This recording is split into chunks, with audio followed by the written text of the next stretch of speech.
Okay, so new unit this morning, CPP BDN 4010, preparing an application for town planning. So the first thing we're going to look at is our unit outline. Again, you've got this document, it's been shared with you on OneDrive.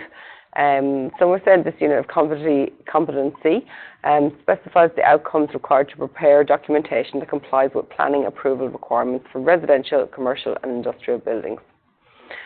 The documentation is required as part of the process for preparing a planning application. And if your planning application is successful, that will result in the issue of a planning permit.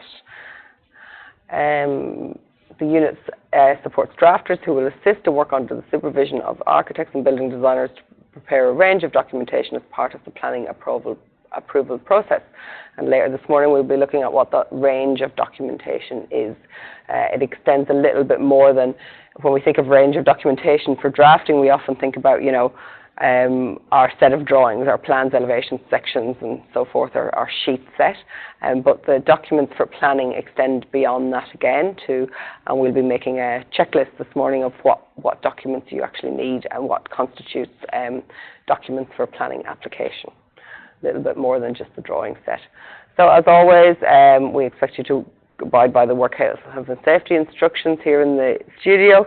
You know, we talked about this earlier in the year, probably a good timely reminder, keep your bags tucked in neatly under your desk, avoid trip hazards, all of those sorts of office-based work health and safety.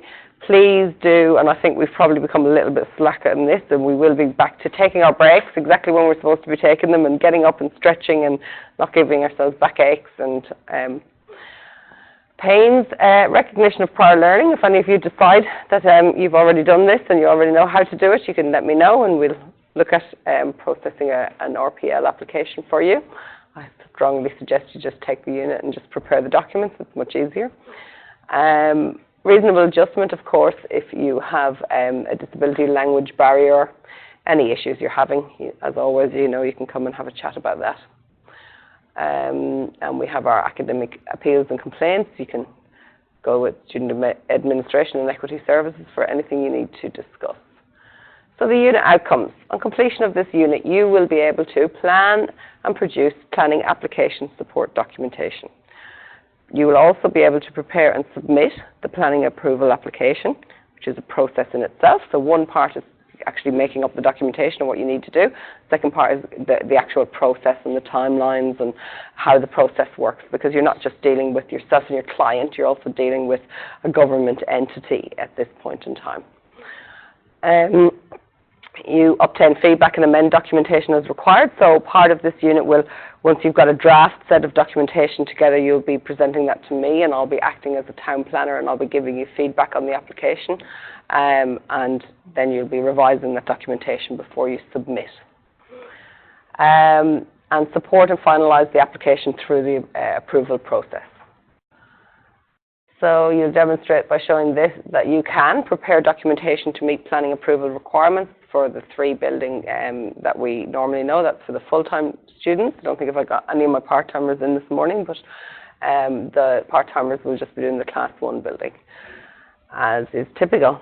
For each of the 3 projects, you must provide evidence of confirming documentation and compliance requirements. I'm not going to read through all of these. We'll work through them as we go. And I'll give you a list of what documents you need to submit. So, yes, in terms of, I won't go through this either, but this is our delivery plan. So the part-timers are in this week and next week, Monday to Friday. I'm correct? Yep. And then after that, we have 2 more full weeks. One of those weeks we'll be looking at AT2 and one we'll be looking at AT3. I want to give you as much time as possible to do the actual assessments in this unit. So this week we'll be doing quite a bit of delivery, as in I'm standing up here and going to tell you all about planning. But after that, I'm going to be leaving you guys to do a lot of work. We'll be doing one-on-ones when you come and show me your work, that and then we act as the planner and we go through the process together. But for most of the time for next week and the 2 weeks after, for 82 and 83, I'll maybe deliver for 1 or 2 days, and I'm going to give you the rest of the week to work on your application, okay? I want to try and get you through as much of the work as possible. These units are project-based units. They're not necessarily full-on lecturing like we were doing at the beginning of the year and going step by step through. I want to encourage you to work a little bit independently as well through these units. The drafting side of things, following your Revit over the last couple of weeks, you're quite independent with that. So I'll be showing you what you need on that set of documents, and you'll be doing the drafting yourself. The drafting work for planning isn't extensive. Probably the bulk of the workload will be in a document called the Statement of Effect, which is the report document. But let's look at what all these things are this morning. I don't want to get too much into the application itself. We'll look at that in the afternoon and again tomorrow when we go for the presentation. But this morning I really want to look at some websites and get you guys get familiar with them, because obviously planning is it's very public. That's what the planning is there for. When I think about planning, I think planning is where buildings meet people, okay, or population. So planning is about building a built environment, building towns and cities that we can all work and live in and act in a harmonious way. That is why planning exists. It's to stop us just building any building, any function, anywhere we like, and to have a little bit of organization on all of that. Okay?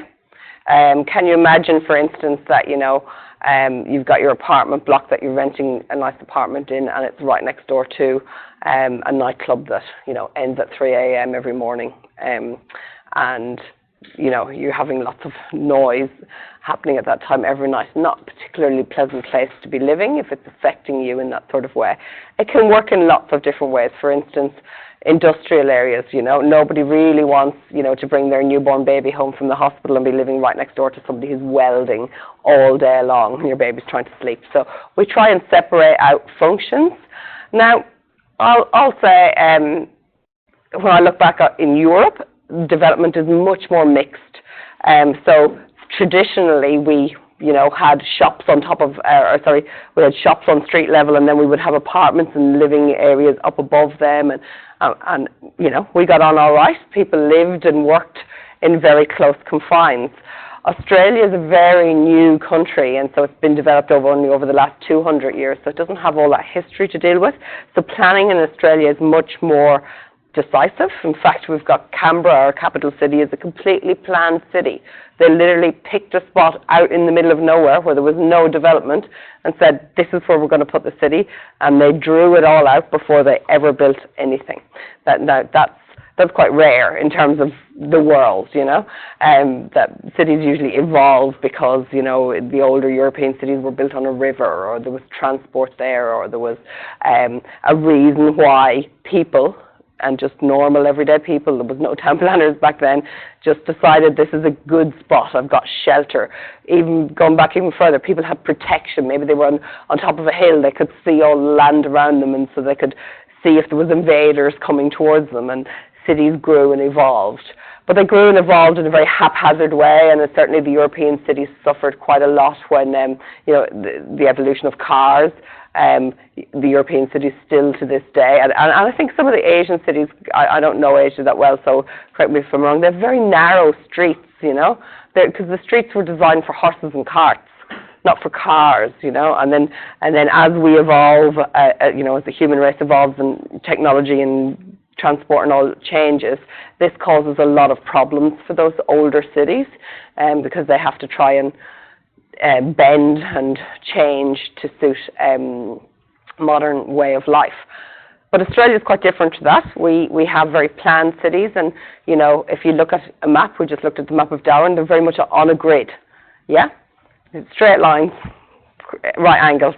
If you look at a European city, actually, can anyone tell me, what does a European city look like? Or an Asian city? What does a map look like? Have you ever thought about that? kind of looks like this. So you'll have a centre, which we usually normally just call the city centre, and the roads will come out in a radius from that. Of course, it causes massive traffic congestion in the middle of that city because everybody drives into the city and they just get gridlocked in there, because generally in here this is part of an old town and you've got streets that sort of wander around all over the place, crisscrossing in like this, okay? And development has just happened around that. It has never been planned. But the Australian city is much more laid out. A bit like the American cities are the same. You know, New York, very famous city, has lots of grid patterns, and so our streets tend to be in a much more organized manner. And, you know, we have blocks, we have city blocks in between all those streets. So, Yep. Palmerston is like. Palmerston is like this. Let's have a look at the map of Palmerston. Which one is the most famous with this drawing? It's France. France, yeah. Yep, yeah, yeah. Yeah, that's near. Yeah. My capital to be like that. But some of other small cities in my country. Yes. What's the name here? We could just call it radial development. So meaning that it just started with a centre that gradually expanded out. You know, it wasn't planned, it was just grew over time. Yeah. And you find in Europe what they do to sort of help assist with traffic movement, and as the city grows, they tend to put ring roads around the cities. So they build a big ring road around the city so that when you're coming in this road and you actually want to exit here, you don't go right into the city anymore. You go around the ring road and take off. Sorry? Get lost easy. Yeah. I used to be able to manage it quite well when I lived in Europe all the time, but now when I go back, I'm like, oh, which exit? If you don't know the number of the exits. Yeah, well, you know, Google Maps and, you know, apps that tell me where to drive have helped me a lot. But yeah, one-way systems, yeah. Too narrow. Yeah, Dublin is, I still don't like driving in Dublin, capital of Ireland. I know how to use the ring road really well, so I don't have to go into the city centre. And often, actually, what will happen in Europe and I don't mean just to talk about Europe. I just mean older cities all over the world. What about Cambodia? What do your cities look like? Your capital city? Grid. It's a grid, is it? Okay. But now they're grid. Sorry.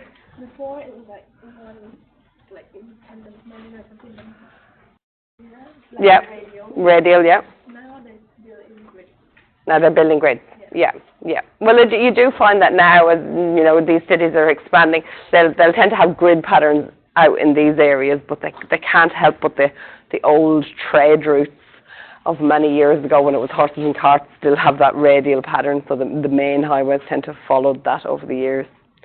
Anyway, we don't have to deal with that, luckily for us, and we have planning. And then the other thing that's really predominant in Australian planning is that we very much zone all the different areas. So we say, here's your industrial zone, here's your residential zone, here's your CBD. CBD, who tells me what CBD stands for? Andy?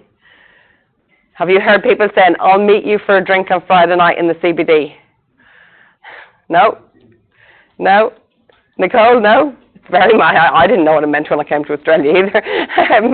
It's a central business district. Yeah? So what we would call the city centre in any other country in the world, in Australia, is the central business district. And is it only Australian to call it that way? I've never heard it called that way anywhere else anyway. In America? I don't know. I've never lived in America. I don't know. Does anybody else know?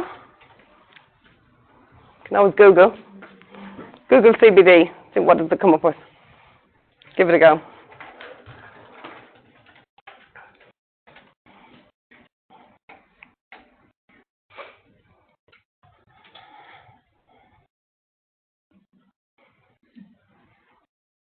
Not something brewed. And a video. uh, So it's, I think Is it cannabis? Oh, cannabis plants. All right. Oh, right. We're not looking for the cannabis-related topic. CBD. City of Darwin. Look at that first one that comes up. What is CBD? Oh gosh. Maybe if you type Central Business District, it might actually give you a bit more. That's a bit strange. I do actually think, especially from that result, I actually think it is very much an Australian thing. It seems to not be that predominant. Anyone else come up with anything? Financial district.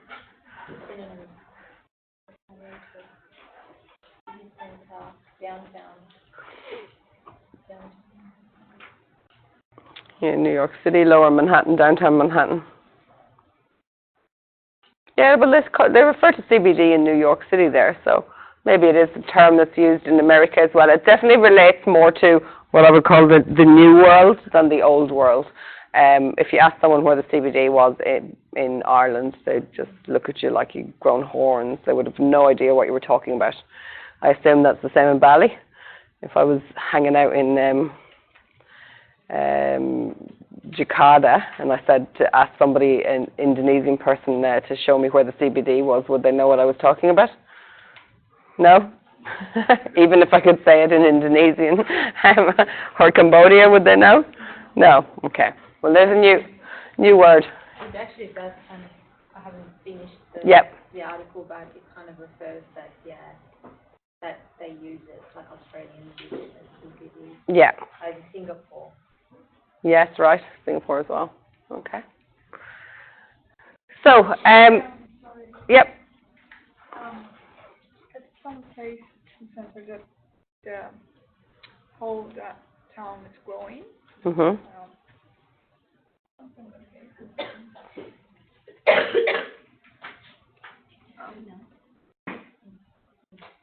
Which one do you use?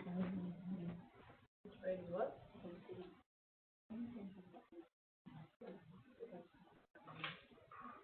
Yep. So the CBD then, we want to think about our cities, I suppose, as having this central business district, and of course that will have its own zoning. Do we know what we mean by zoning? So we're going to take a map of Darwin or of any other city, and we're going to say there is an area here, and we are going to say that is an industrial area. Who knows Winnelly and Berrima? Yeah? You know these areas? What do you think? What's the zoning in Winnelly and Berrima? Industrial, yeah. Yeah, and so that you don't have, in your house, you don't have a neighbour who's like welding until, 9 p.m. at night or working overtime. And so it avoids conflict. I suppose if we think of it in a very logical way, zoning works, because we think, oh, well, we can just say all the people have industry there and all the people can live over there. Can anyone think of the disadvantage of that? Of zoning? Sounds really like a good idea, doesn't it? You just take a piece of paper and you draw out your city and you go, that's where I'm going to put all these different things.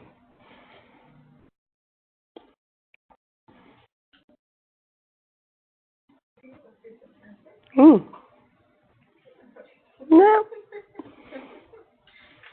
Maybe just transfer. Yeah, transport. We have to drive everywhere, don't we? If you're working in Winnelly and you're living in the northern suburbs, you're not really going to stroll down the road to work, are you? You got an airport in the way. That's right in the middle, exactly. So I suppose in terms of, again, when we think of the new world and the new cities, the planning, the way it has evolved in both America and Australia and other newer countries, certainly is very car reliant and very transport reliant. So perfect answer. And certainly when we think of sustainability, and I suppose the newer way of thinking about sustainability is that we start to live and work in a smaller area, that we can actually be less dependent on cars and less dependent on transport and become much more self-sufficient in one area. This type of planning doesn't particularly work well for that because it doesn't really allow for mixed-use development, and that's a term I want you to think about and note down is mixed use development. So mixed use development can mean lots of things. What we've just discussed there is, the idea that mixed use development is thinking about being able to live and work and play in one area that's much more manageable without dependence on cars and transport. If you think about it, and I know this myself from living back in Europe, your industrial areas were much smaller and they were sort of mixed in with residential areas because the factory workers, when we think of the Industrial Revolution, what happened was the factory came first, the employment came first, and then the people moved into that area for the employment, and they built houses to service the workers. A lot of times, if we think back to England and the Industrial Revolution, they would build very small cottages or terrace-type houses around the factory, and that's where they lived, because they got up in the morning and they went off to work, and they worked probably 7 days a week, and so they wanted to be living very close to where they worked, and that's how cities and towns evolved. The employment source first, and then the homes and the accommodation afterwards. And there wasn't great accommodation. It was pretty terrible, and they were all crammed into tiny little terrace houses and huge families, and all of that went on. We don't have to consider that now, but it's always good to think about how that used to be and how it evolved before the eventuation of town planning, and why town planning works, and also maybe why town planning has led us to live a lifestyle that's quite different from what humans were evolving as without it. Okay, any questions, any comments? I find town planning really interesting, but I think it's really interesting as a discussion topic, and so please feel free to add things in and just add to the discussion. I think it's really good for everyone. So, okay, so that's where we're at now. We know where town planning has evolved from. Let's look at, where will I go next? Let's have a look at some of our local websites. See what I've opened here. Okay, I'll start with this one. So if any of you want to have a look at it and open it in front of you, I suggest you do, because I'm going to give you some time just to have a browse around the websites as well. So we're on NT Government, Lands and Planning. If you just type in building legislation, planning legislation, it should come up. So I suppose this is a bit of the law side of it. So what makes us comply with town planning? What stops us from building the factory right next door to our house? Because it's easy for me to jump across the fence and go to work in the morning. What prevents me from doing that? Planning laws, okay? So it's not just a fancy idea that we should all live like this, it's actually law. And so law, legislation means law. So there's 3 different types of planning legislation that we have. I do have some notes on this, which I'm about to hand out. Do you hand them around for me? Just one for everyone. Let me grab one. So planning legislation. The first piece of the legislation is the Planning Act. And I'm not very much a legal person, but I do know that anything that's called an act means that it's part of law of the country, that wherever you are, that whatever jurisdiction you're in. And it means that all citizens must comply or they're in breach of the law. So the Planning Act provides for appropriate and orderly planning and control of the use and development of land. And that's really all you need to know about the Planning Act. If you do want to have a look at the Planning Act, it is very much a legal document. It is not a requirement of this course that you really know any more about the Planning Act, except that it is the law of the land. But, feel free to read that very intense, legal document. Yes. Okay, and then we also have another document which is called the Planning Regulations. And the planning regulations deal with matters of procedural or administrative nature, including exemptions and notices of decision. So in other words, the regulation does simple things. It says how long the town planner can take to look at your application. Because how would you feel if you applied for a planning application and nobody made a decision on it for 5 years? You know, is your client going to be happy? Are you going to be happy? So, no, but the regulations lay out the rules for everyone, so it's a fair playing field, okay? And it's more when we say administration, it's more about if I apply on this piece of land, do I need to apply for planning on this piece of land? Do I not? Which plans are in, which for local area town plans are in there? What are the rules? So the regulations, you know, set out the requirements for advertising, and we'll go into all the different procedural things you need to do in a planning application, but just so you know where those rules come from, they come from the regulations side. So the Act is the actual law, and the regulations set out the rules around the administration side. It also prescribes circumstances where the right of a third-party appeal exists. So with planning law, it's not about you and your client and the department. There isn't just two people or two parties involved in this. There's you preparing this planning application, your client, anyone interested in the project, and then there's the government department, the Development Consent Authority over here. And you're going to apply to them, and they're going to tell you whether or not you can, your development is permitted. There is a third party involved in this. Who do you think the third party is?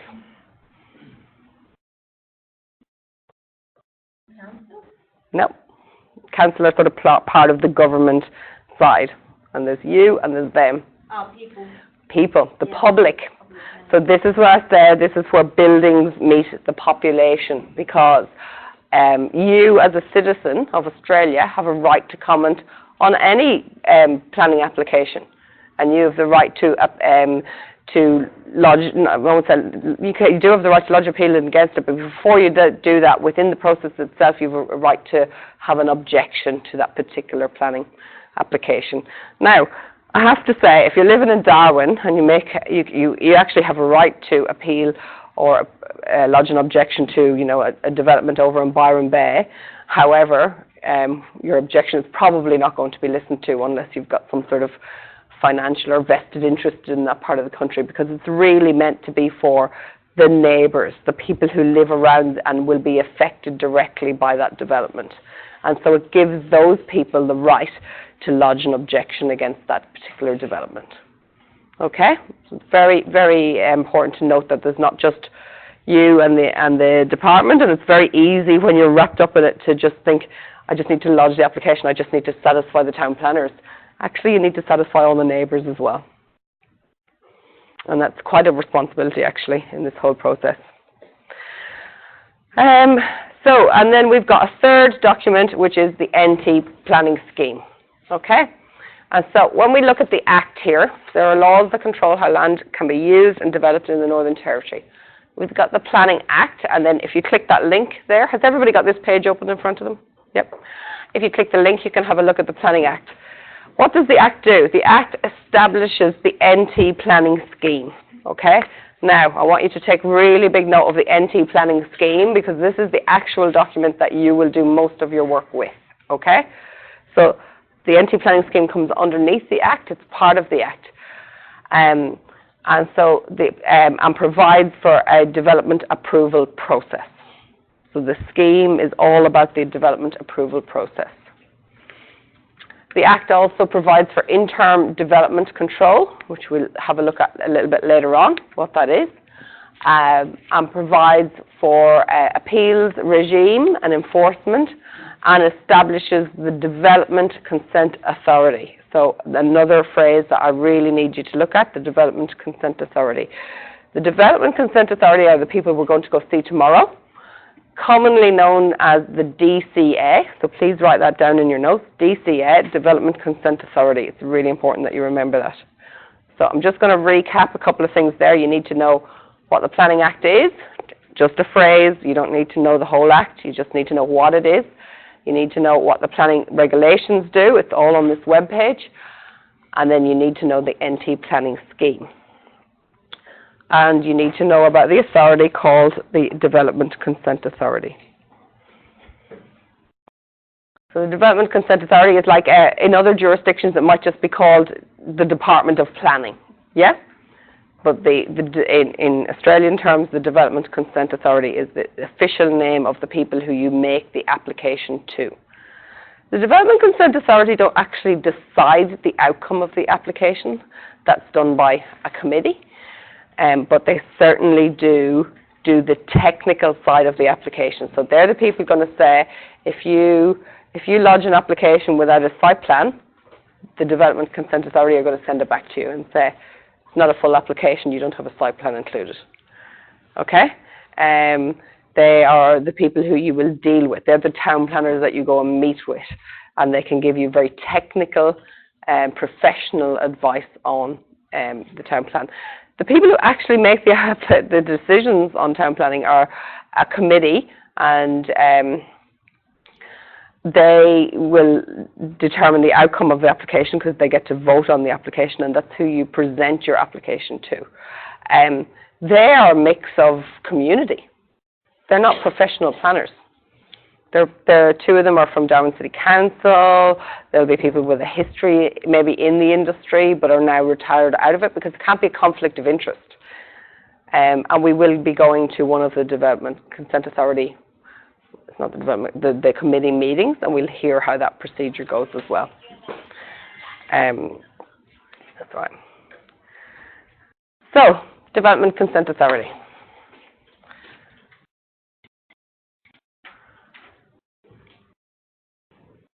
So, Planning Act enforcement. The Development Consent Authority or the Minister for Lands and Planning can prosecute you for breaching the Act, a planning scheme or development permit. In other words, it's against the law. Provision is also made for an individual to begin proceedings to enforce or secure compliance under the Act. So, in other words, if you're the neighbour and the neighbours have done something that really contradicts the Planning Act, and they've set up a car yard right next door to your house in their backyard, then you can begin proceedings against that because it is against the law for them to do that. Provisions made for default penalties to be imposed in the case of continuing breach. So that's basically just that page. I can give you, how about I give you 10 minutes that you can just click on the links and just have a browse around this page. I just want, as we go through the pages, it's all very well for me to stand up here and talk about them and read them out, but I actually think that these are pages that you will refer to time and time again in your career. The department love to change these pages around, so every year I go back to them, I go, oh, they've moved everything on me. But however, if you know the type of document you're looking for, you'll always be able to find it here, no matter which way they go with it. So, yeah, I'm just going to give you 10 minutes and click on the links and read the information, and we'll move on from there.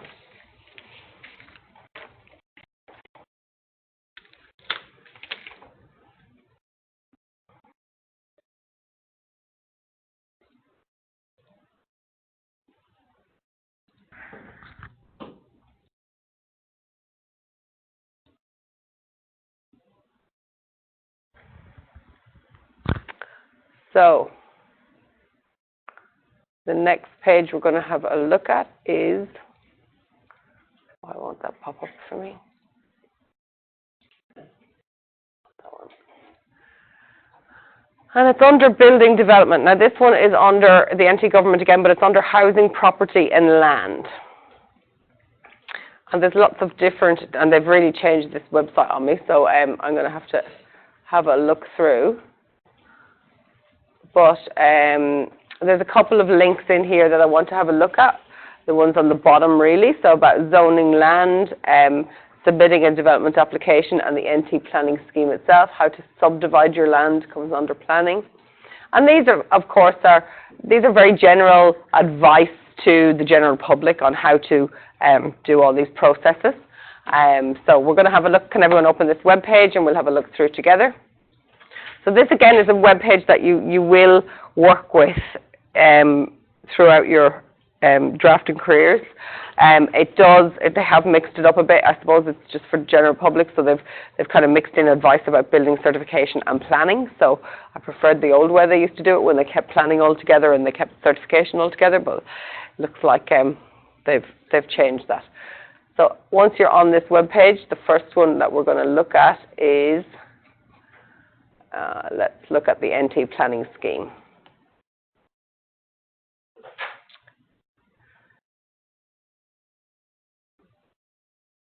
And we'll just follow it through to the Northern Territory Planning Scheme. Okay, so introduction. Everybody with me? Everybody got the page opened? Northern Territory Planning Scheme? Yep.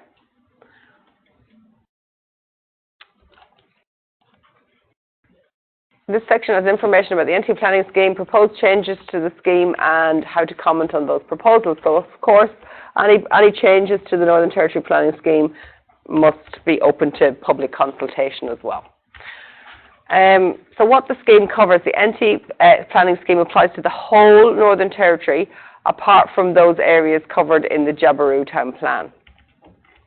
I do believe Jabiru is slightly different, and this is where you can have some exemptions to NT planning scheme. I believe Jabiru was built up around the mine out there, so that's why I think they've got their own special conditions out there, because it's very much kind of like what we were talking about the factories in Europe years ago. The town was built for the purposes of the employment, not the other way around. The employment doesn't support the people support the employment. So the NT planning scheme includes the following statements about land use policy: development controls that allow, prohibit, or put conditions on use or development of land, instructions, guidelines, and assessment criteria to help the consent authority to access and decide on development applications, maps, plans, designs, and diagrams. So this is where you would download the latest copy of the NT planning scheme. I have done that on your behalf. I downloaded one just there last week, and that's the one that's shared on OneDrive, so that you can be reassured that the one that you have on OneDrive is the one that's currently on the website, okay? The document is large and it will take a while to download. So the scheme needs to be read alongside other reference documents such as land use policies, guidelines, and zoning maps. So those are other reference documents that may be referred to in the planning scheme itself. And this is just a breakdown of what the planning scheme itself looks like. So you've got, as always, the table of contents, the user guide to the Northern Territory planning scheme. I highly recommend that you guys have a read through the user guide of how to use the NT planning scheme. I'll let you do that in your study time, but it is obviously a guide that is put out to show people how to use it, and I will be showing you how to use it, but I won't show you how to use every single section of it. It's a rather large document, and if you want to do and extend your learning a bit further, certainly do use the user guide. So part one looks at the how to apply the planning scheme and any exemptions and definitions. Definitions are also good to have a look at as well, just to broaden your vocabulary of the words that are commonly used within the planning scheme itself. So part two is the planning principles and framework. Then at part three, we have the zones and zone purpose. This is a part of the planning scheme that you're going to become extremely familiar with. Part four, the performance criteria for general, residential, commercial, industrial, and non-urban use and development. And then part five is all about subdivisions. What's a subdivision? Who knows what subdivision is? Dividing land, yeah. So subdivision can be dividing land into different lot numbers. We've all looked at lot numbers for land before, so if you want to break that lot down into smaller parcels, happens very regularly in the rural area, and you want to break it down, then that is the subject of a planning application to do a subdivision. It's also subject of a planning application if you want to do a consolidation of land. What do we mean by that? Any ideas? When you want to get two lots and bring them together and to just turn them into one lot, okay? So you've got subdivision and the consolidation. So those are the same, only opposite. Does that make sense? One's one's dividing the land up into smaller pieces, cutting the pizza, and the other one is if you could somehow miraculously take all the cuts lines out of the pizza and make it one again. You're joining them all together again. Okay? And different projects require either or of those two things. Part 6 looks at Aboriginal communities and towns. Part 7 looks at transport and infrastructure. And Part 8 is the area plans. Okay? Area plans are really important. We'll be looking at them a little bit later on. So Schedule 1 looks at specific use zones and the associated provisions. There's a couple of different schedules, I won't go through them all, attached to the end of the town planning scheme. And then we've got our zoning matrix, which gives us an overview of the uses allowed in each zone. Okay, so it's all very well for us to look at a map and say, this zone is industrial, this zone is, you know, X, Y, and Z, and all the different uses. But we also must be able to have an overview of the uses. So, you know, how will I say this? So a guy has a garage and he fixes cars, okay? And so what do we say? What's the use? What does he do? There's a couple of different uses and we'll look at them later on. So is it light industrial? Is it heavy industrial? Is it, you know, probably light industrial. Now, what happens when next week he says, now I'm going to sell cars. Now is he light industrial or does he suddenly become a retail? Yeah. So sometimes defining the use isn't that simple, you know. It can get quite complex, especially with businesses, because businesses often have multiple uses, you know.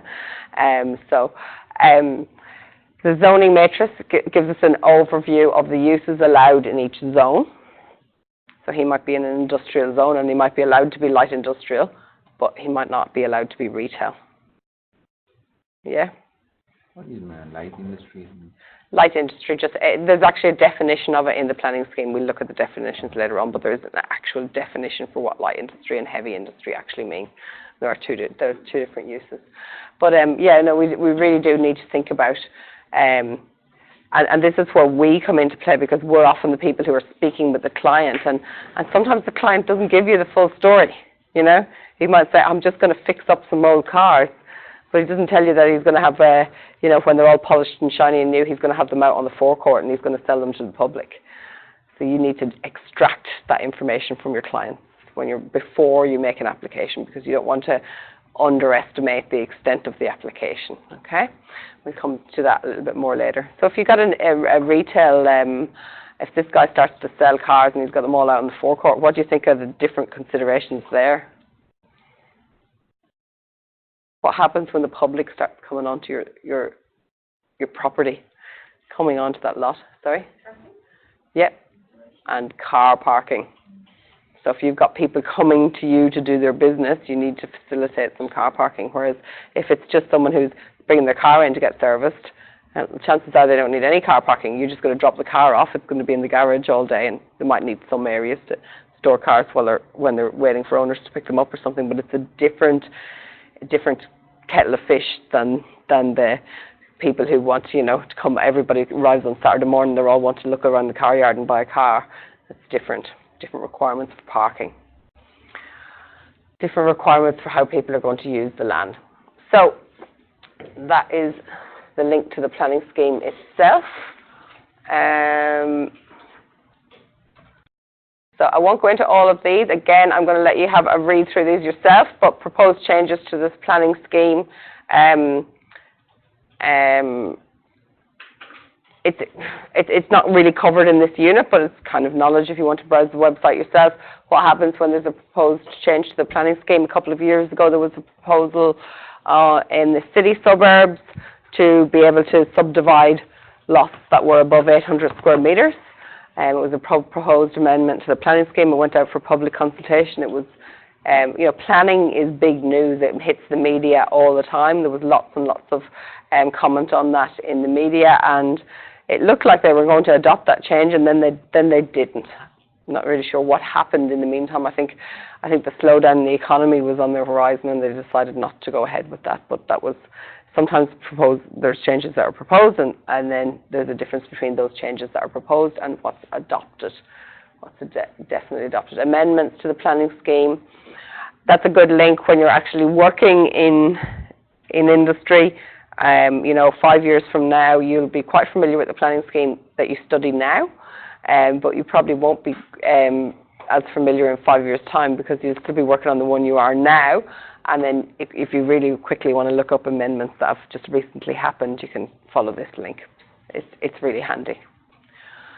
And reference documents and guidelines, all there.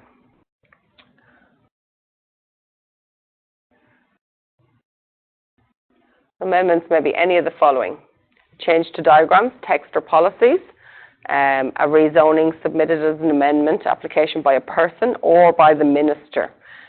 So yes, the minister themselves have to apply to make an amendment to the planning scheme. So this is one rule for all. Planning is one of those areas that's, I won't say in Australia, but and probably in Australia, but in other countries has been really known to be quite corrupt, and large developers putting bribes over to politicians to get them around the planning legislation and rezone lands, because it's obviously really big value. If you own agricultural land and it becomes rezoned to be land suitable for development, overnight the value of your property or your land increases by probably 200% more in terms of development land, depending on where you are, of course. But it's quite an amount of money to have realised from a rezoning, and thus politicians were certainly across the world open to bribery for to rezone land. So this statement actually says that the minister themselves has to have a rezoning submitted as an amendment by a person or by the minister. The minister can't just decide that on their own. It has to be subject and open to public comment, which is a good thing. We don't really need to know too much about the Planning Commission or the planning amendments, but where I do want to bring you next is the Development One-Stop Shop. So what I've really talked about so far this morning is really the high-level area of planning. In the afternoon or after the break, we'll be getting right into the nitty-gritty. And actually, before I go to the Development One-Stop Shop, I want to go to the zoning maps. So these are the maps in Darwin. These maps represent, let's read it. This page has the zoning maps for the Northern Territory, including the metropolitan areas and major remote towns. Once you know that land has been zoned, you can look up the zoning table. So when you have a site in the Northern Territory, if it is not on one of these zoning maps, it is not, the planning scheme is not going to be of any use to you, okay? So you can't use the planning scheme unless your land has actually been allocated a zone. And these are the zoning maps, and it is only land in these areas that has been zoned. Any land outside of those areas, you have to make an application directly to the minister. It skips all the steps. It skips all it still is under the jurisdiction of the NT planning scheme, but it is not zoned land. Okay? So like if you want to build a ranger station, that application would go directly to the minister. Yeah. Okay. So we've got all the maps here. I actually gave you a copy of a lot of these maps in the OneDrive as well. It's good to keep them digitally. Again, it's good to download new ones every so often because the zoning maps do change. But these are the maps that you're going to use to find out what zone your land is in. Can anyone tell me another way to find out what zone their land is in? In our maps. I find it much easier. So if you open these maps, they're just PDF documents of maps. Let's have a look. Let's have a look at the Darwin one.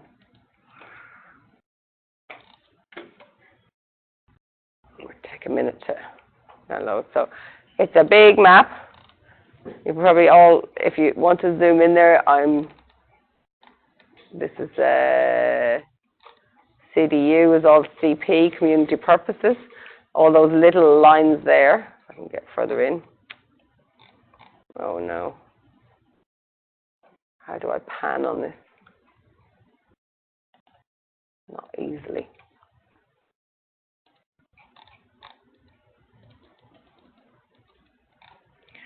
So each of those tiny little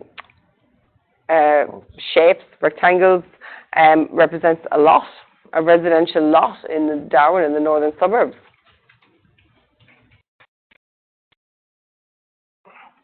Parks, community purpose land. This looks like it's all the mangrove areas around here. C is commercial zone. Anyone have a hazard a guess what that is?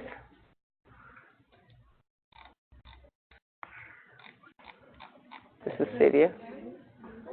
Say again? Casuarina. C is commercial, Casuarina Square. Yeah.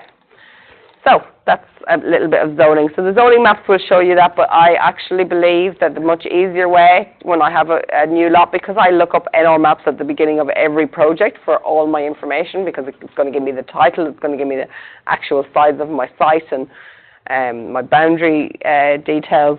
It also gives me what zone, what planning zone my site is in. I find it much easier than trying to sift through zoning maps. They're not interactive, they're just PDFs. You see what I mean? All right, and the final website we're going to have a look at is called, again, it's under Housing and Property and Land, Building and Development, Submit a Development Application. So have a look on there.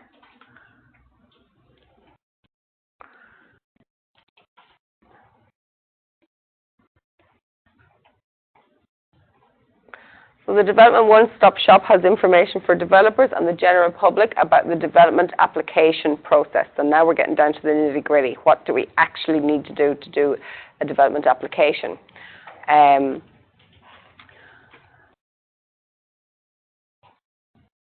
it will also lead you to all the current applications, which are open to the public. All right, so every planning application is open to the public for a specific length of time, for a 2-week period. It's open for comment. And when you go into the Development One-Stop Shop, you can see all the current applications. So again, this afternoon, I'm going to give you some time to just have a look through the current applications and try and educate yourself on what a development application actually looks like for different types of development. They look quite different. The general process for development application. Pre-application meetings. So this is something I do as a standard practice for myself. I have a pre-planning meeting with planners for every single application. Maybe not the extremely simple ones, but most applications I will, especially when it gets up into commercial buildings. Residential, you may or may not. It is a choice. You may meet with a planner from the Department of Infrastructure Planning and Logistics or with the Development Consent Authority. It's always with the Development Consent Authority. As many times as you need to get advice before submitting your application. You must meet with a planner before submitting a concurrent application. So concurrent applications is kind of like if you're going to rezone the land and you're going to put the application for the building in at the same time. They can run concurrently, and they're called concurrent applications, but it just says there you must meet with a planner under those circumstances. We are really, really lucky here in Darwin. When I came to Darwin first, I was doing planning applications, and I couldn't believe that I was having like 100% success rate on my planning applications. They were all getting granted.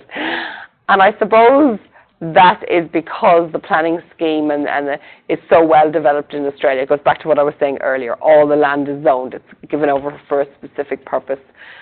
When I worked back in Ireland, I had about a 50% success rate with my planning applications because the land isn't all, the metropolitan areas is zoned land, but outside the metropolitan areas is not zoned land. And I suppose the wish of most citizens is to buy, a half-acre site out in the country and build a house. And so everybody wants to do it, and the countryside is becoming more densely populated all the time because everybody wants to get out of the towns and cities and have their little piece of the countryside. And planners are trying to prevent that happening, so they regularly turn down planning applications. It's also unserviced land, and we have this in Darwin too, because once you go outside the serviced area, in other words, a lot that has water, power, and sewage systems to service that lot, it's quite easy to allow development on that site. But once you go out to the rural areas, part of planning is a consideration for how services are provided. So, for instance, on land out in the rural area, which is zoned here in Darwin, you need a much bigger area because you're probably going to have to deal with your own sewage on site. So you're going to have to provide a sewage treatment plant and percolation areas for that sewage treatment, and that's going to have to form part of your application. So applications that are on land that is fully serviced, especially with sewage treatment, is much simpler than on land that doesn't have those services, and so you're much more likely to have a very high success rate in an area that's fully serviced than non-serviced. Does that make sense? And also, if your site is unserviced, part of your planning application will be to provide evidence of how you're going to provide those services and deal with your sewage. Or there's Berry Springs at the moment has an interim control order, meaning that it has special provision within the planning scheme because they're running out of water supply. So, in Australia there's an aquifer underneath the ground, and Berry Springs has an aquifer. And so many people have drilled down for bore water in that area that they've stopped allowing it because the water table is dropping on them. So they've stopped allowing it. So now, and I did an application 2 or 3 years ago in Berry Springs, where we actually showed that we could collect enough rainwater to sustain the development without having to bore into the aquifer to allow that to happen. So applications can get quite complex when you're outside a serviced area, something worth considering. Okay. Where was I? So pre-planning applications. Then the second step, submit the application. So you must submit some applications online through the Development Applications online website, which I'll show you in a moment. These include applications for all of the following: exceptional development permits, which are exceptional development permits generally refer to uses that do not have a definition underneath the uses in the planning scheme. Okay. An example of this was an application out in the rural area. It was very much a tourist development. It was these guys had quad bikes, and they had a dam, and they were doing fishing out there, but they had provided shade for that, and they had tracks all through the property. But the land was zoned agricultural, and under the agricultural use, that was just not permitted to do something like that. However, the NT government are not ridiculously silly, and they want to promote tourism, and they know that people want to go out bush and ride quad bikes, and these guys wanted to develop a business. And so there's often a conflict between planning and business, because business needs to progress and planning needs to allow for that to happen. So that was an exceptional development permit. Okay, so we recognize the planning scheme does not allow for this development, but we're going to go for an exceptional development permit. That needs to go to the minister as well, that one. So variations to exceptional development permits. So variations are, you've already been granted planning, but something has changed in the development, and you're going to request a variation to that. So there's a 10% rule of variations. If you've increased the floor area by more than 10%, it's a new application, full application. If it's less than 10%, you can do a variation application.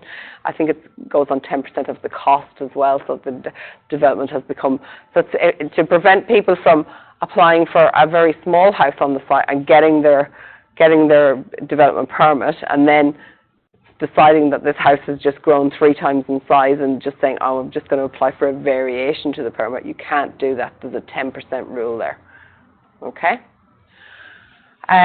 Planning scheme amendments. So if you want to amend the planning scheme, you have to submit an application. Concurrent applications, I already mentioned before, it's 2 applications running on the same lot at the same time. So not necessarily for 2 buildings, but often for a rezoning, and the actual development permit for the building can run concurrently. Development application is your standard one. That is the application we will be doing. We'll be doing just a straightforward development application for a proposal. But just note that these are all different types of applications that you can submit through planning. But the one we will be looking at is the development application. Clearing of native vegetation. So you can't just go out and chop down the bush. You actually have to apply for planning to be allowed to do that. Subdivision and consolidation, we've just spoken about. So subdivision where you're dividing land, consolidation where you're joining 2 lots together. Boundary realignment. Why would you need to do that?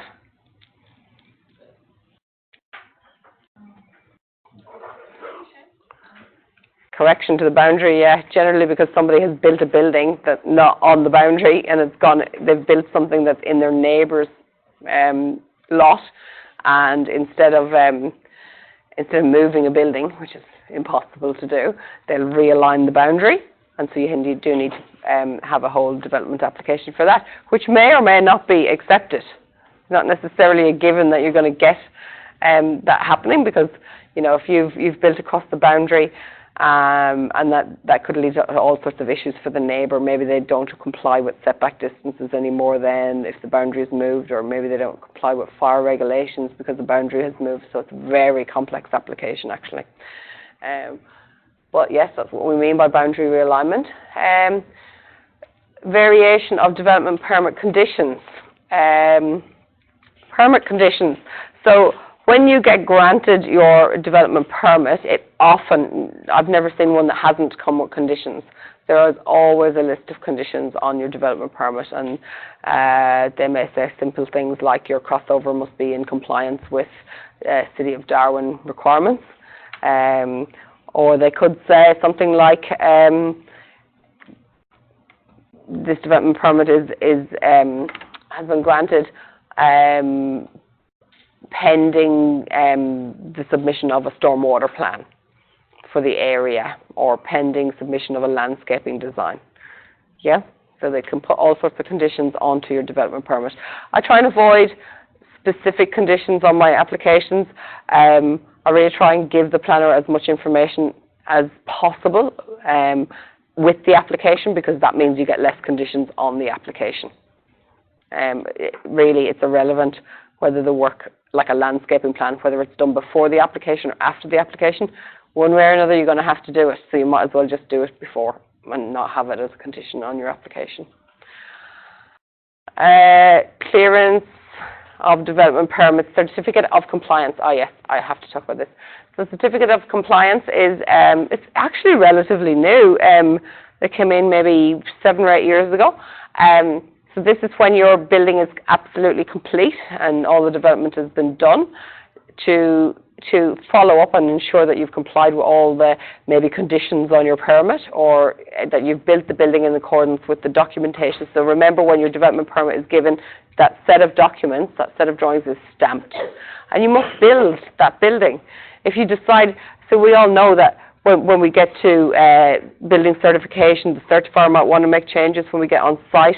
Maybe you hit rock or something and we want to change something slightly on site, or somebody wants to move a window, or somebody wants to make changes to the building.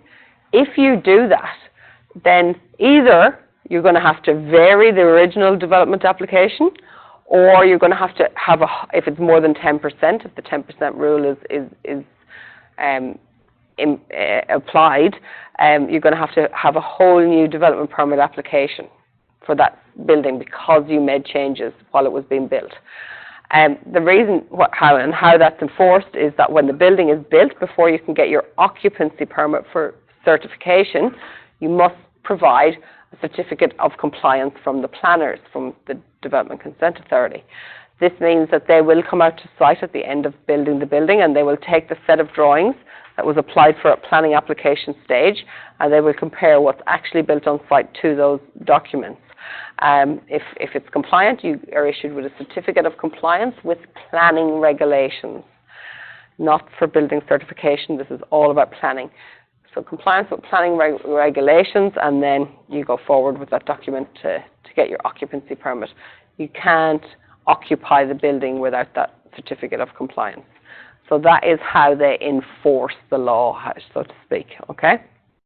That's how you can't just get a set of documents stamped and then go off and build whatever you like.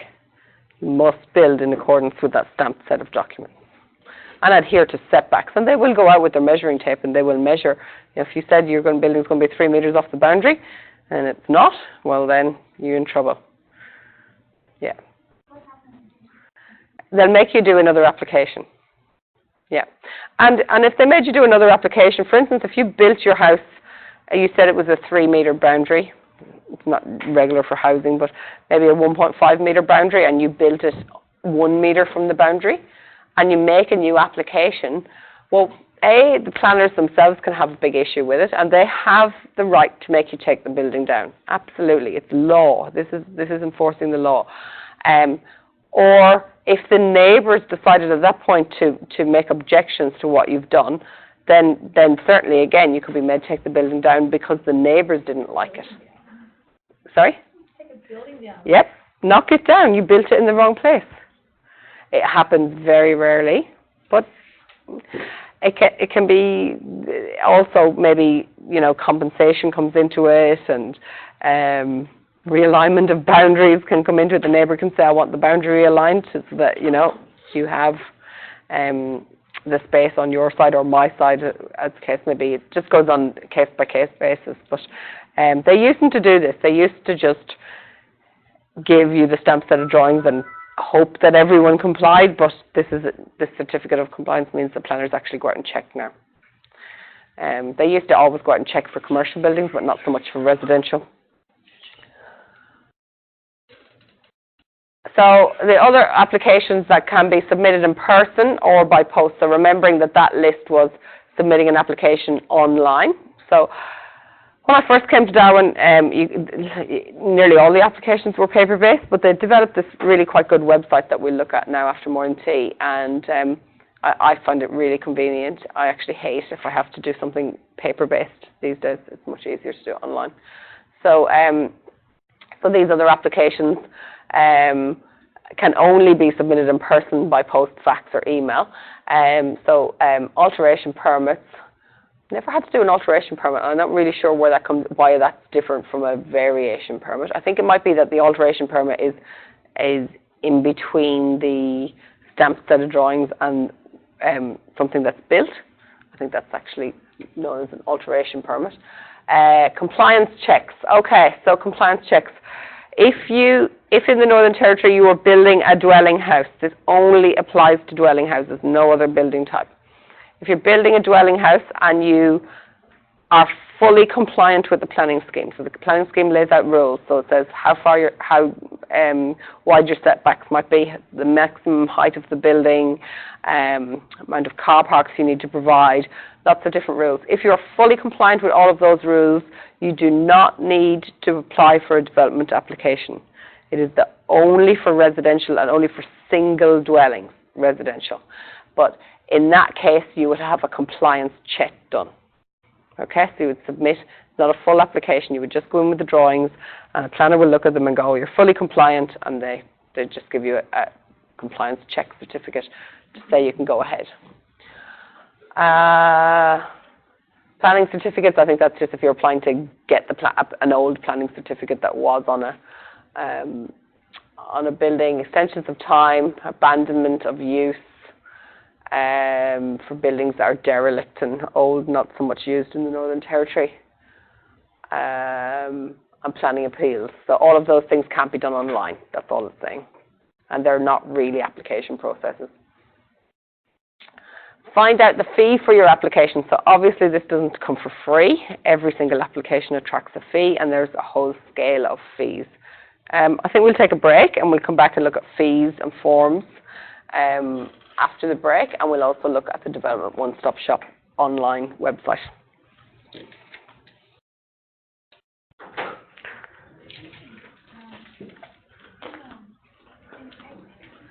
Can I just stop the thing first, 1 second?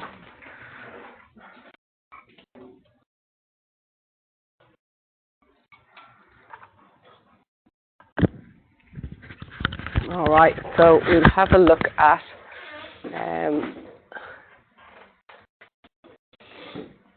back to that web page. And the next thing we were going to look at was we're going to click on this link here, Development and Planning Fees and Forms.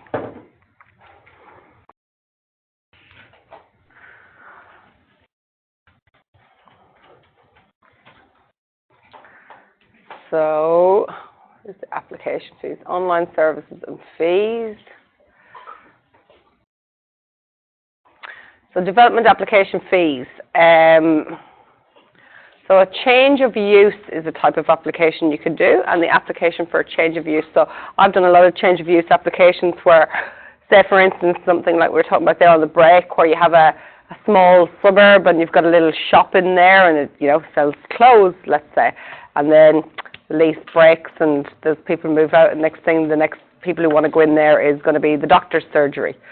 So the doctor's surgery is a different use to retail, and you'd have to do a change of use application, even though the building itself isn't changing, the use of the building is changing, and that's known as change of use. Fee for that, $230. Use of land is also a different one, so I assume that's to do, I've never done a change of use for land, but I would assume it's from agriculture to, I don't know, forestry maybe, or something like that, that you might have to change of use for land. So a single dwelling on one lot, $213. And then we get into these other development permit application fees, which are based on the cost of the project, and you'll see when you get your brief for the projects this time round in the student assessment guide that they all have already been given a value, so you'll know what fee you need to calculate out. So you can see if the development is not exceeding 10,000, so more commercial, or 100,000, 213, 100,000 to 250 is 640. Under over half a million, it's getting up to the 931. We got 1 million to 10 million, up to in the thousands, 3,300.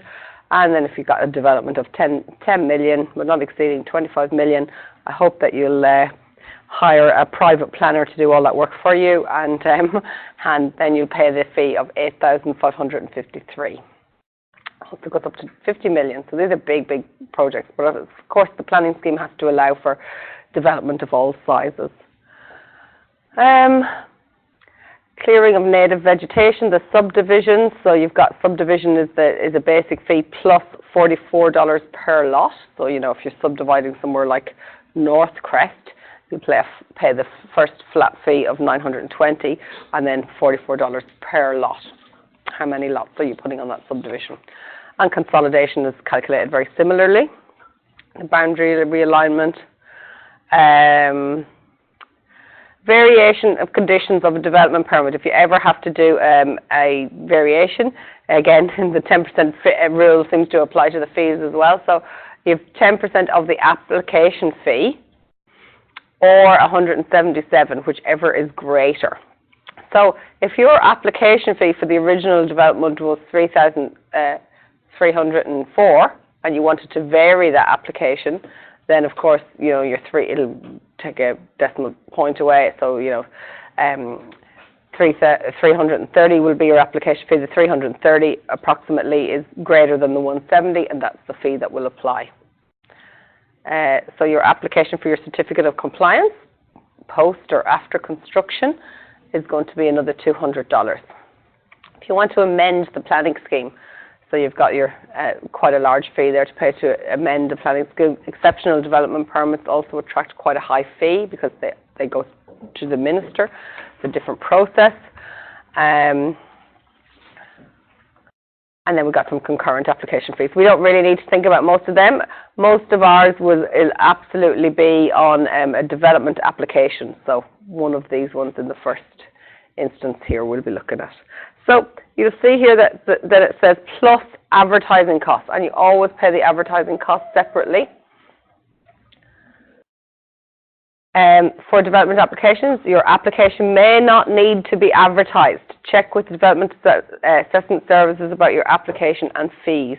So generally what happens is after you lodge an application, they will write to you. They'll write to you really quickly and they'll tell you your application has been accepted. And they'll either advise you at that point whether or not you need to pay an advertising fee or whether or you don't. Now, I don't really mind the way they do it here. They just make you pay the advertising fee and then they look after the advertising for you in terms of putting the notice in the paper. So it has to be publicly notified. So, you know, earlier we talked about the third party having an interest in this, and the third party is the public. So how do the public even know that the application's been made? You can't reasonably expect people to be checking a planning website every second day. So there's two ways that we need to advise the public that an application has been made. One is the advertisement in the newspaper. It's starting to be a little bit of an old-fashioned way of doing it, but you know that's the way most people communicated publicly up until the last decade. And the second is the signs, the advertising signs, which I have examples of, which I'll go and get. We also don't have them out here.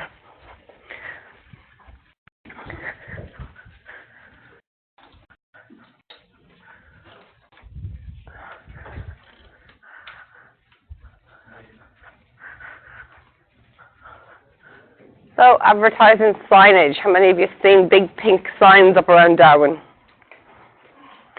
Well, there's different colour signs for different types of applications. And this is the most common one you see, is what we call pink signs. And the reason they're the most common is because they're for proposed development site, proposed development application. So you can have different colours. Concurrent applications are yellow, proposed rezoning site, and the exceptional development permit one is also yellow as well. Is there like a green one or something? I'm just thinking that where the Dan Murphy is supposed to be going. Yeah. Is there like a different colour application there? Could be, and I'd say that's probably, would have thought that was an exceptional development permit, but it could be yellow. Different colour, but because it's Yeah. going to be I'll go and have a look. Yeah, right. So not only will they tell you, the notification they will send you on receipt of your application is, they'll also tell you, hi Lewis, they'll send you the dates that the sign has to be up on the site. It's very specific. They'll also tell you how many signs. So if your site has more than one boundary with a public road or place, they might say to you, you need 3 signs, one for each road. If your site is well concealed and only has a narrow entrance, they might have you put more signs up in a more public area. But that's up for the Development Consent Authority to advise you on that. I have spent many of the afternoon out hammering star pickets into ground to attach my signs to, because it is absolutely yours and your client's responsibility to put the sign up exactly where the planners tell you to, and there's often not a fence, or it's always handy if there's chain mesh fence there and you can just get your, what do you call them? Cable ties, thank you. Cable ties, and just tie your sign up with the cable ties. You can see the marks on that one where the cable ties came off. And so what information does the signage have? So obviously it has the address, so it clearly identifies the site. It clearly identifies the zone, as we can get this information from NR Maps or from the zoning maps that we looked at earlier this morning. Just hold that up so everyone can see it. So it's got the zone. The proposal. This is one of my favourite jobs. I love coming up with a name for the proposal, because as the applicant or as the applicant's representative, that's up to you what you're going to write on that form. How do you describe what you're proposing to do? That's yours, okay? So this one's kind of boring. Road train assembly area or a transport terminal. And then the applicant, so this is a company that I've worked with before, master plan, but you know, otherwise you can just write it. They just had labels made up because it was easy to you know, pop the label onto the sign, because it does take time, especially if you've got 4 or 5 signs, you got to write them all out, and you don't want to put you know, it's not great advertising for your company if you're putting spelling mistakes on your sign, or you know, getting your writing looking really dodgy. So it's important to take some time to do it. Closing date for submissions. Why would that be important? What would that mean? Any ideas? If the public has got any objections against the development, they would have to lodge it before. Before that date, yeah. So so the public submissions is only open for a 2-week window.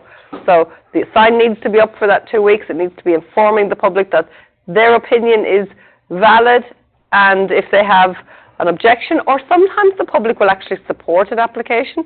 Like I have worked in applications where you've got public comments in, and they're supportive of the application, which is kind of nice too.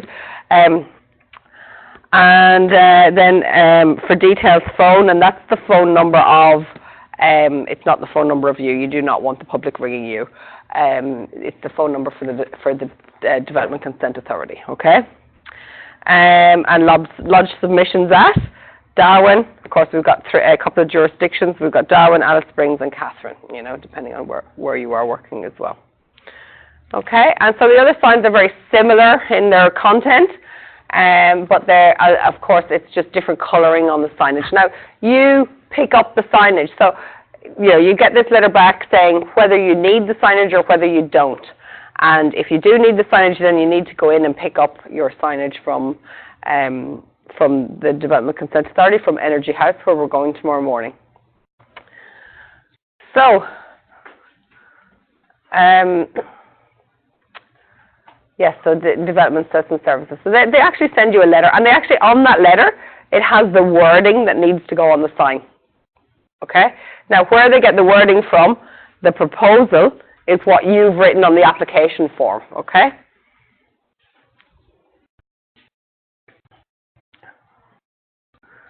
So, that's all we need to go to there. So I'm going to go straight into development, one-stop shop applications and processes. So, now why isn't this bringing me into?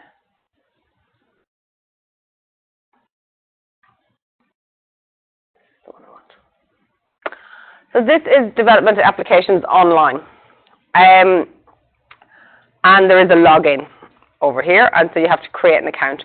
I'm not going to get all you guys to create an account. I have an account, so I'll bring you in there and show you around it. But obviously, what happens in most offices that do planning applications is that they'll have one account for the office, and that will allow you access to all the online lodgements and how you want to lodge the applications. I just need to see. I just need to go get my password for this. I've forgotten what I put in.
Well, this is what Development Applications Online looks like when you go into it. So quite simply over here, you can create new applications, and it gives you a list of the different types of applications that we've just run through earlier today. So development application, if it's a variation application, concurrent application, all the usual ones, certificate of compliance is there. The second tab here is under current, and it shows you the applications that you've already made, okay? But they're current applications, they're still open for review, and it'll tell you all the different stages that those applications are at. And then determined is also going to give you a list of applications that you've had decisions made on. So determined just means it's either compliant or successful application and you've been given a development permit, or it could have been non-successful application and, you know, it's been determined or rejected. And that does happen. So let's look at this one that I've opened here before. So these are my applications here. One I've made before. Well, actually, we'll just look at creating a new one. So there's 5 different steps along the process here. So the overview. In order to complete application, all 5 parts must be completed. You can complete steps 1 to 4 in any order. You can flick between these so this is really like the application form. Now, when we go to make our applications for the purposes of the assessment here at CDU, I'm just going to give you a paper-based form that gives you all this information. So it saves you having to create an actual account, and I don't really think that the planning authorities in Darwin want all of the students creating accounts and then having them inactive. So we won't actually get you to do it online, but I certainly do want to show you what is. So you can't actually make a development application paper-based anymore. You have to do it online, but we will get you to do just a paper-based application form for the purposes of assessment. Is that clear? But I just definitely want to show you the online website so that you know it. So friendly name, easy to enter to identify your application. So I'm going to put CDU and I'm going to put 2019, so I know that it's this year's. If I was doing that, I would. So usually in an office, all projects have kind of what we might call a bit of a nickname, you know what I mean? So we often, the official name of our project might be, you know, New School at lot number 1753, but whoever remembers all the lot numbers of all the projects they're working on? So, you know, we might just call the project the Cara School. Okay, because everybody in the office is going to say, are you working on the Cara School? Have you got those drawings done? You know, and that's the name that everybody's using for it. They're not saying, New School at lot number, you know. So that might be the official name of the project, but there'll always be a nickname. And this is what they mean. Something here that's easy to identify. Using lot numbers is brilliant for the official side of projects, but it's not brilliant for just, you know, easily looking down a list and knowing exactly which project is which. So once we've created the new project, it's simply a next, and that we have the land information. So we need to add a location here. And so you can search by the parcel number, or you can search by the address. I feel like I'm going to have to give it something, or it mightn't let me go to the next step. Let me see if it will or not. So is the applicant the landowner? Very important question. So if you, Seven, you're creating an application for one of your clients, are you the landowner? No, you're not. You're working on behalf of the landowner, but you are not the landowner. So the correct answer there is going to be the no. And then we go to owner's authorization. So every application must have a letter from the owner of the land giving his permission or her permission to make an application on that piece of land. You cannot. They will not accept the application. They'll just, the minute you lodge the application, you'll have a letter back within 24 hours saying, not accepted. Okay? So you have to have the permission. This is to stop people speculatively deciding which land they might like to build on. Okay? So if you're a big landowner, you don't really want, you know, anyone. You don't really want Sandra Howland or Nicole Mack there deciding that, oh, I might see, could I ever build a house over on that hill there? It looks like a nice site and I'll just lodge an application. You cannot do it. You must have the permission of the landowner. Okay? Now, the permission for the landowner is a letter that you will be expected in your assessments to pen and write yourself. It's a very short letter. It basically must state that I, and let's say Joe Bloggs is the landowner, I, Joe Bloggs, give permission to Sandra Howland for the purposes of planning consent application on lot number. Okay, so it must state the lot number, it must say the two names, I, whoever, and give permission to the person. Now, with the company I worked for, Irwin Consult, we used to get the owners to give consent to Irwin Consult, which was really handy because if I went off on leave for 3 weeks and the application was still running, somebody else in the office could deal with it, because we got caught out on that a few times, and we learned quite quickly we'll just give the business name out, business letterhead, so anyone working for that company can run the application. That's quite important. The other thing to know about the owner's authorization that I should point out at this point in time is that what happens if your land is owned by, Irwin Consult, let's say, a company? Well, there's quite specific rules around that too. If your land or project is owned by a company, then you must have the permission of every director in the company. And that letter must be signed by all of the directors, not just one, which can be really painful when you're trying to organise an application sometimes. And sometimes you really want to get the application in before certain cut-off dates or to make certain, the next meetings are coming up.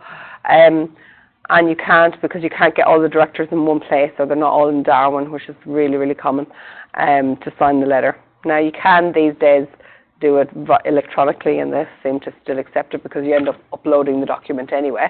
So it's not the original signature, but they seem to accept that. But it has been quite painful in previous instances that I've worked in to get all the directors' signatures onto that letter.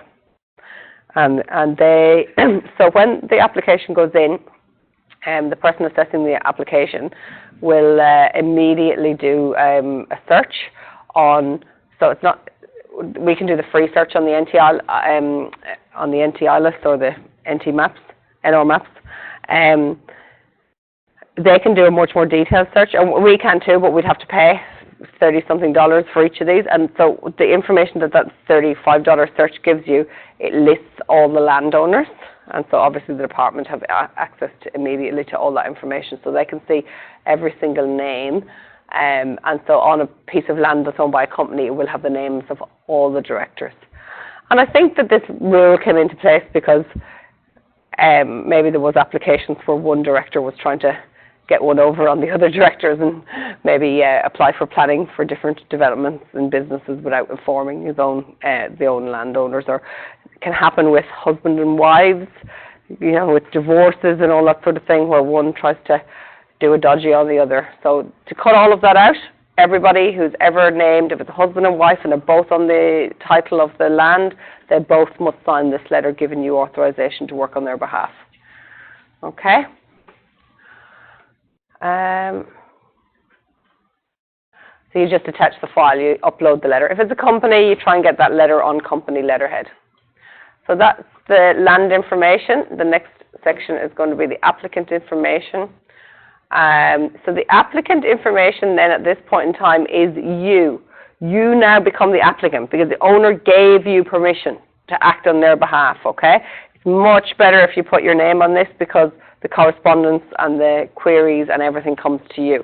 If you put the owner's name on this part, everything starts going to your client, the owner of the land, and sometimes you don't get very timely information, and it's probably, from a managerial point of view, this is a much better way to do it. And so, you're just going to put your company name in there, and so you have to say whether you're a business or an individual. And generally speaking, you're a business if you're working on behalf of clients. Okay, and then you've got to select which Development Assessment Services office. You can see the 3 offices are the same as the 3 down here. So Palmerston has its own Development Consent Authority committee meetings to decide the applications for the Palmerston area. However, the Development Consent Authority that sits in Darwin in Energy House, where we're going tomorrow, they look after Palmerston too. So all the applications go to them. So when you're dealing with Palmerston, it's always the Darwin office. Okay, so those applications will be directed back out to a different committee, but it all goes through the same Development Consent Authority. All right, that's all that's on that sheet. And then development of information. So this is where your descriptions come in. So brief description of existing land use. I suppose this is where I should talk about if you just have a vacant site, okay, that site, it sounds like a vacant site is all the same, but they're not. So some vacant sites are what we call greenfield sites. Anyone want to hazard a guess at what that would mean? Greenfield site? Come on, guys. It's green. What do you think's on there? Just grass. It's a greenfield generally refers to sites that have never been developed. Yeah? They're still green. Okay? Doesn't mean they're landscaped. It just means they're green. Okay? Brownfield sites is the other description of land. So brownfield is the opposite. It means that it has been used for some sort of use before. So it has been developed and maybe a building has been demolished. And maybe it was used as a car park. Maybe, so these are all terms that are really useful when you're developing the existing use of the land, okay? So greenfield site, brownfield site, and native vegetation. As we saw before, you need a permit to clear native vegetation. And so that really means if the land is bushland, okay? If there's still trees and it's, never been cleared. We will be describing as native vegetation. Then we move on to the brief description of the development proposal. So this is the words that you write here are the words that are going to appear on that sign there, and they're also going to appear in the newspaper. So your words are going to go far and wide, so choose them carefully. And so brief description of a proposal. Okay. So let's think about the house in Zuccoli. Want to have a go at giving us a brief description of it?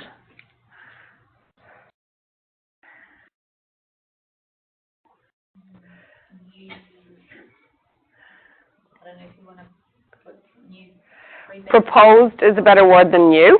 So note that proposed is the word we use.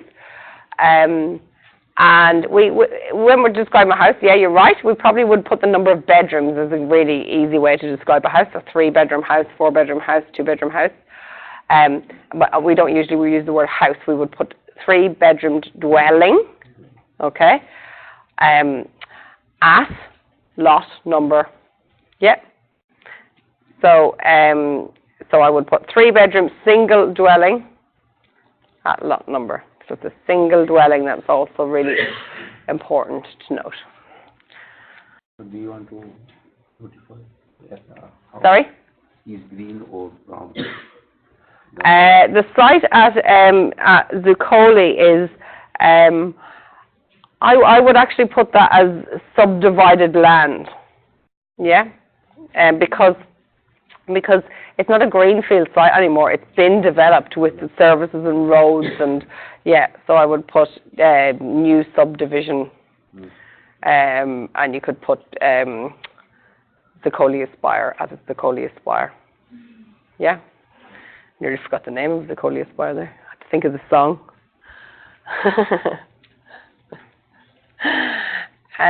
So, yeah, the brief description of the development proposal. Okay. And again, for those doing AT2, you'll be doing a brief description of your high-rise apartment building. You will probably put the number of apartments and how many bedrooms they had in there, okay? And the address, normally. And then the value of works. Of course, the value of works is important because it's going to calculate out the fees. Now, often in reality, in all practicality, you don't really know the value of works at this part of a project because it's very much in an early design stage. If you think about where your projects are at right now, you've just produced a set of concept design drawings from your Revit unit that you're just completing. So you've just got a concept design. You haven't done working drawings, and you certainly haven't gone to tender. So you haven't put those drawings out to a builder to give you advice on the cost of the project. So it's very much an estimate, and I normally get those estimates from my client. Quick way of working out for housing, estimated costs, you could work it out at about between 2,000 and 2,500 per square metre. So depending on the square meterage of your house, around that is very much a guesstimate, which is sufficient for the purposes of your planning application. You're not expected to have a quote from a builder at this point in a project, okay? So it's not that definite. Sorry?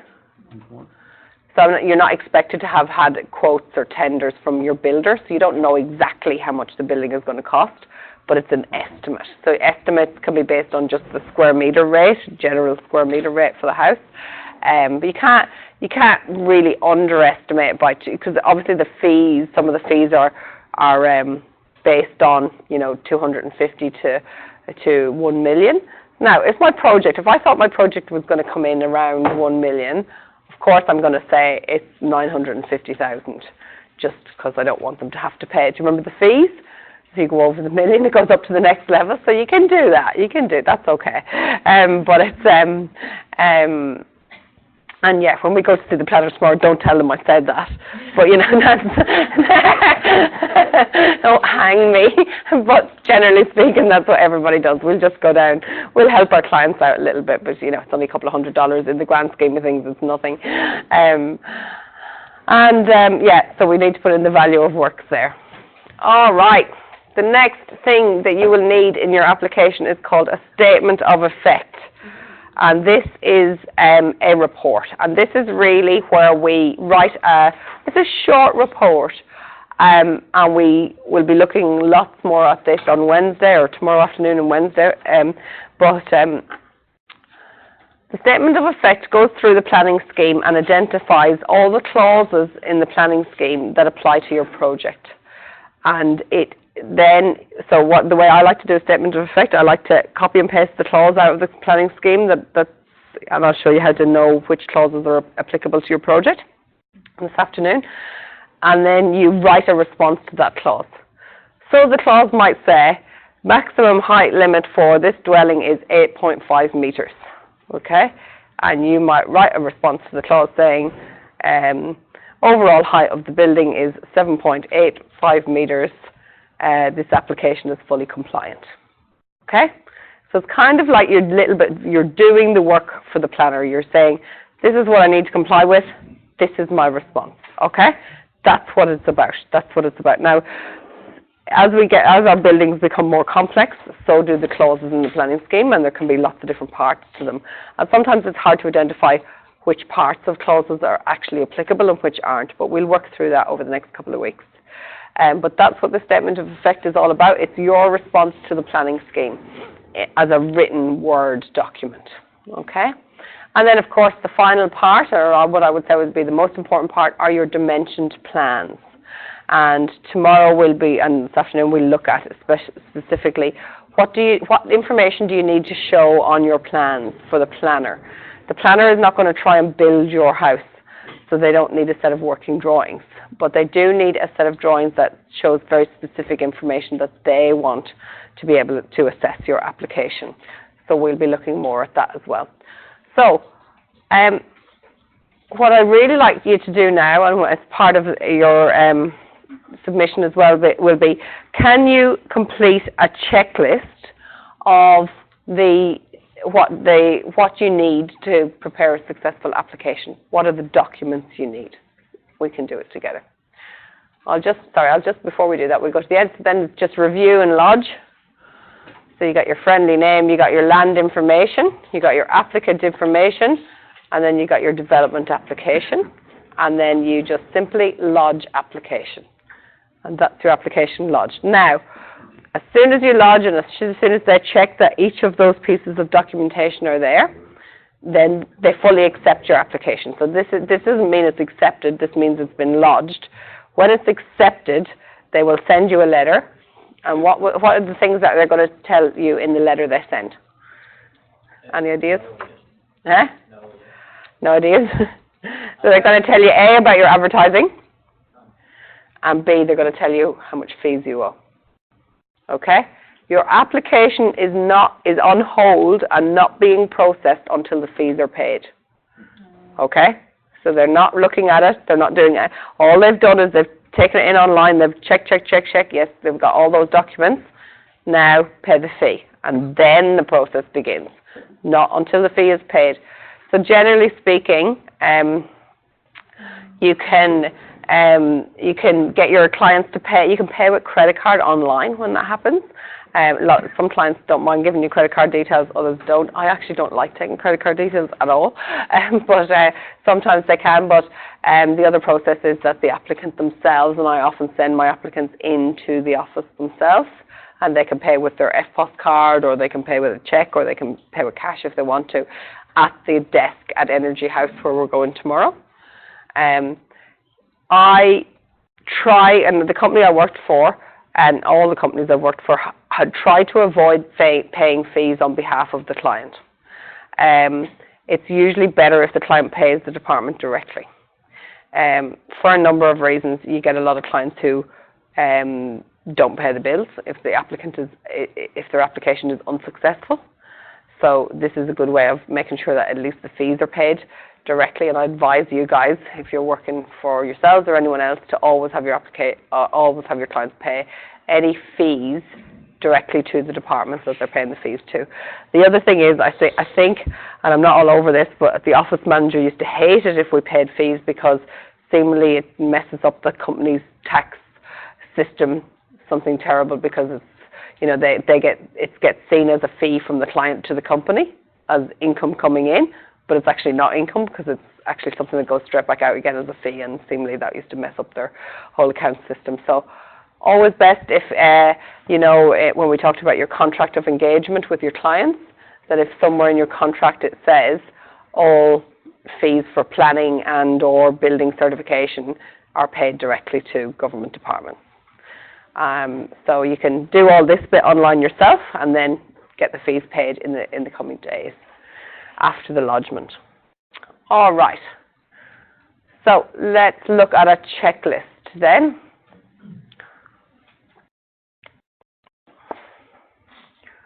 There are 4 items that we need for a successful application.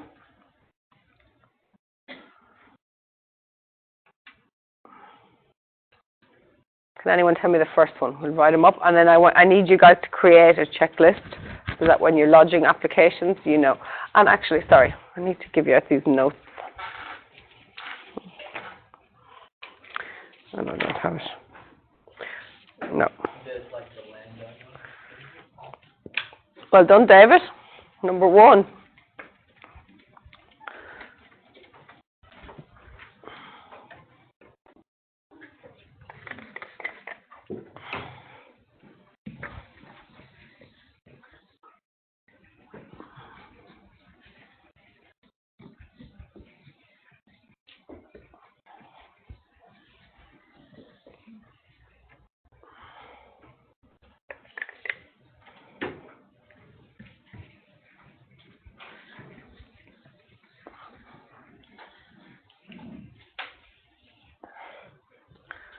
So number 1, shout it out there.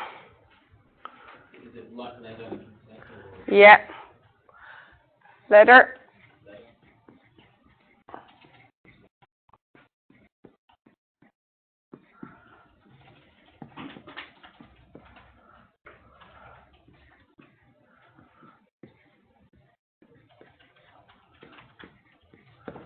Don't forget, there could be more than one owner, okay? The registered landowners, okay, who officially owns the site. Any ideas on number 2?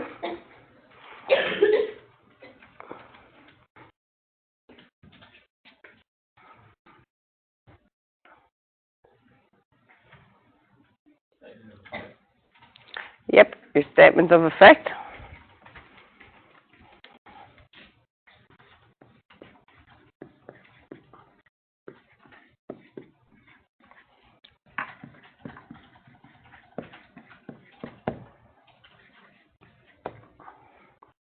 Number 3.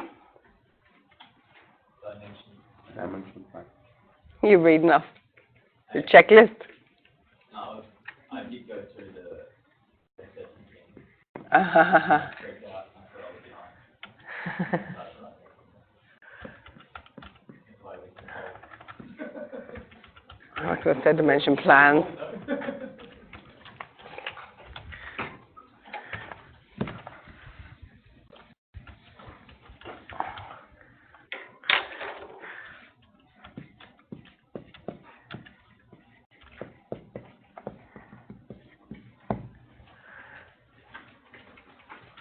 And number 4.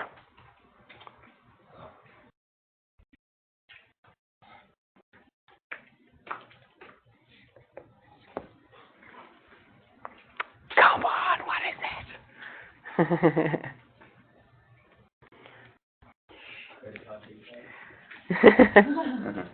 Kind of to do with the administration side of it, yeah. Yeah. I'll give you a hint. Sometimes you can do it online and sometimes it can be paper-based. So it's the application form. So all that detail that we looked at putting in there, you remember I said to you in your assessment, you're going to be doing it on a paper application form. If you send it in without the if you send it in online, you don't need an actual application form, but for you guys, you will. Okay, that's your checklist number 1.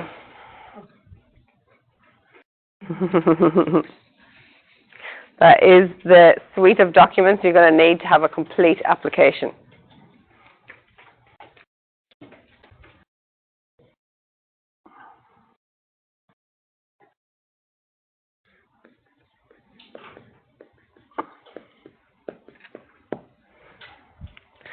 So I would kind of hope that you might put them in a Word document, maybe put a table on there, have a yes, no kind of tick box beside it if we're making a checklist. Let's have a look at what we might do.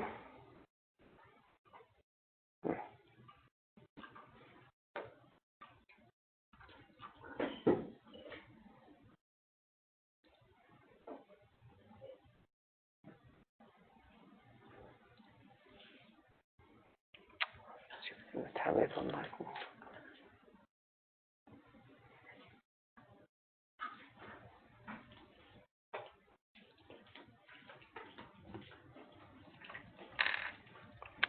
Ah, fantastic. I can't use my Word. Are you guys getting this message on Word quite regularly or not? It only happens to me out here. I'm fine in the office, but...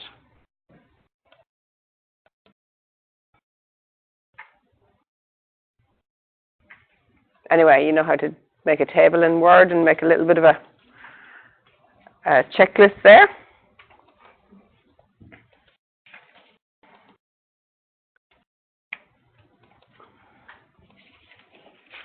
When we come back after lunch, we'll look at what the documentation set might look like. And we'll also then start looking at how we identify what clauses in the planning scheme are applicable to each application. Okay? Because that's really on a case-by-case basis then. But we'll show you how to use the planning scheme as a reference document. Oh, now I can do logging.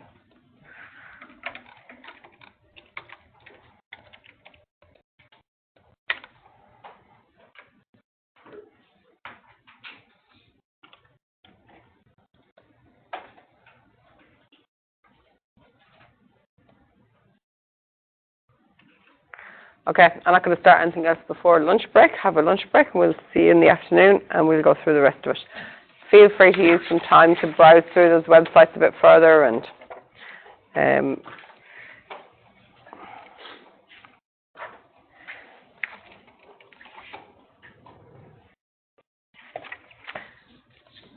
give you those notes as well.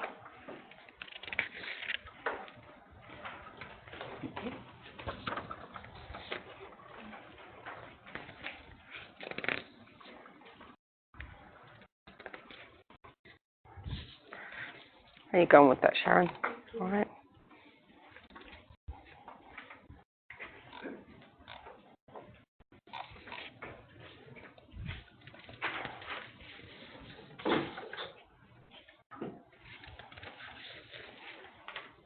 I'll give you one.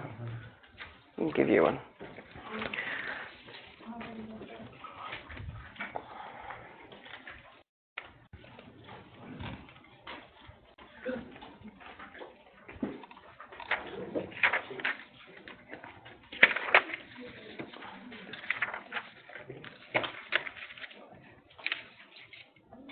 Everybody signed the attendance sheet, yeah?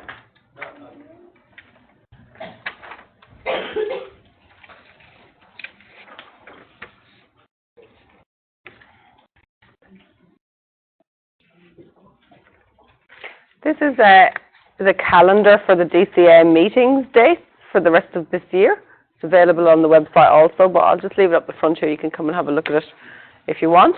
I'm thinking we might go on the 22nd of March. The 20th is in Palmerston and the 22nd is Darwin. So cool.